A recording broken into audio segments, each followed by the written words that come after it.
Hey guys, welcome back to the Shipmate YouTube channel. Today, we're talking about why your competition might be undercutting you and what you can do about it.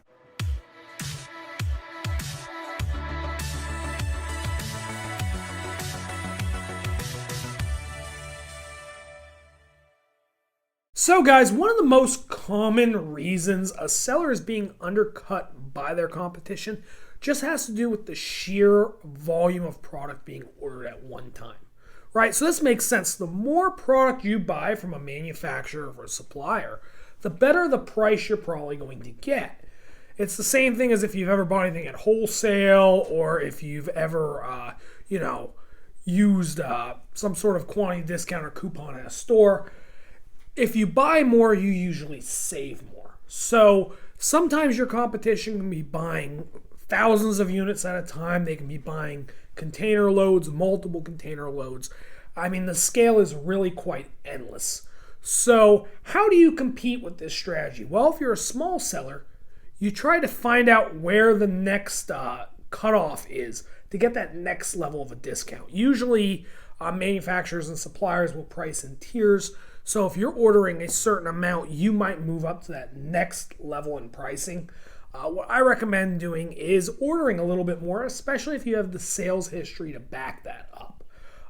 Sometimes it's good to just make a small purchase and see if the item sells. But if you got proven sales history and you feel pretty confident about that product, buying in a larger quantity might give you a better price at the supplier. And in turn, this will allow you to be more competitive from a pricing standpoint. The next place where your competition might be undercutting you is coming from just general brand and awareness. And you see this a lot of times with household brands. You see this a lot of times with, brands that have been in the marketplace for a while.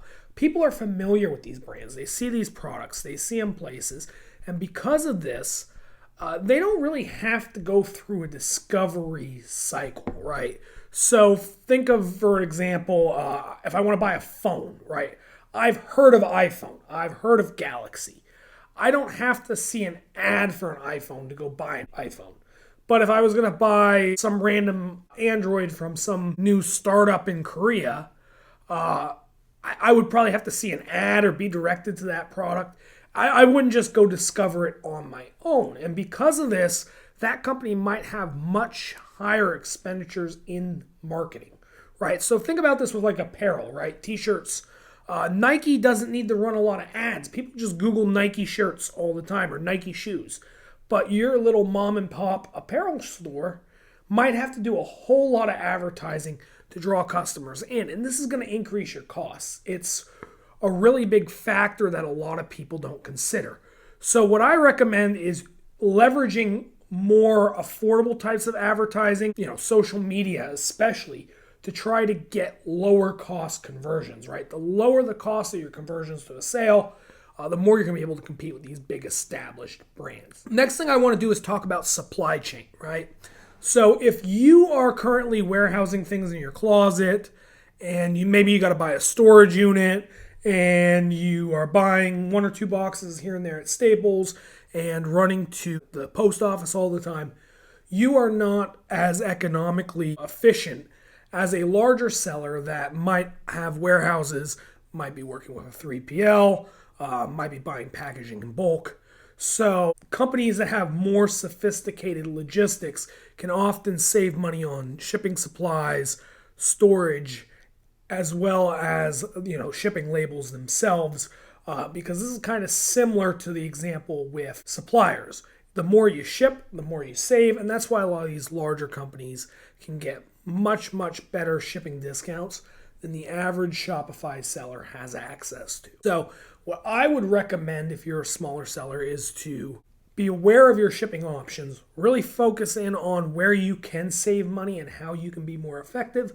And if you're doing some degree of volume to the point where it makes sense to do so, I would recommend looking into third-party warehousing and seeing if there is a savings that can be had that can help you become even more competitive in your market segment. The last competitive advantage that your competitor might have on you that I want to talk about is raw materials, right? A lot of people don't think about this, But everything we have is made of different raw materials, and the prices of these materials increase every single day. Everything from the steak you eat, right? Cows are fed by corn, to the camera that I'm recording this video on, it's made of copper, nickel, aluminum, right? Are all made up of these raw material components, and they all fluctuate in prices.